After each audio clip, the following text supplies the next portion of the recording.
ഞാൻ നേരത്തെ പറഞ്ഞതുപോലെ 8-9 മാസമായി ഒരു പൊതുവേദിയിലോ നാട്ടിലോ ഒന്നും ഇറങ്ങാത്ത ആളാണ്. ഞാനിപ്പോൾ വന്നപ്പോൾ ഒരുപാട് കണ്ണഞ്ചിപ്പിക്കുന്ന വികസനങ്ങൾ ഉണ്ടായിട്ടുണ്ട്.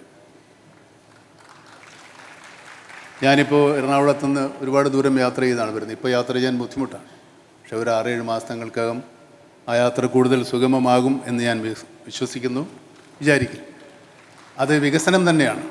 പക്ഷേ വികസനമെന്ന് നമ്മൾ പറയുമ്പോൾ വികസനം ആരുടെ വികസനമാണ്? രാജപാതകളും വലിയ കെട്ടിടങ്ങളും നിർമ്മിക്കുന്നത് കൊണ്ട് മാത്രം നാം വികസിക്കപ്പെടുന്നില്ല. വികസിക്കേണ്ടത് നമ്മുടെ സാമൂഹ്യ ജീവിതമാണ്. സാമൂഹ്യ ജീവിതം വികസിക്കണമെങ്കിൽ ദാരിദ്ര്യം പരിപൂർണമായും തുടച്ചു മാറ്റപ്പെടണം. ദാരിദ്ര്യം പരിപൂർണമായും തുടച്ചു മാറ്റപ്പെട്ട സ്ഥലങ്ങൾ വളരെ അപൂർവമേ ഉള്ളൂ. എൻ്റെ അറിവിലില്ല.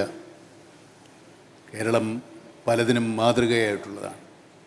കേരള ജനത അതിൻ്റെ എന്നും ആ സംരംഭങ്ങൾക്ക് പിന്നിലുണ്ടായിട്ടുണ്ട്. ഇതുപോലെ ദാരിദ്ര്യം തുടച്ചു മാറ്റാൻ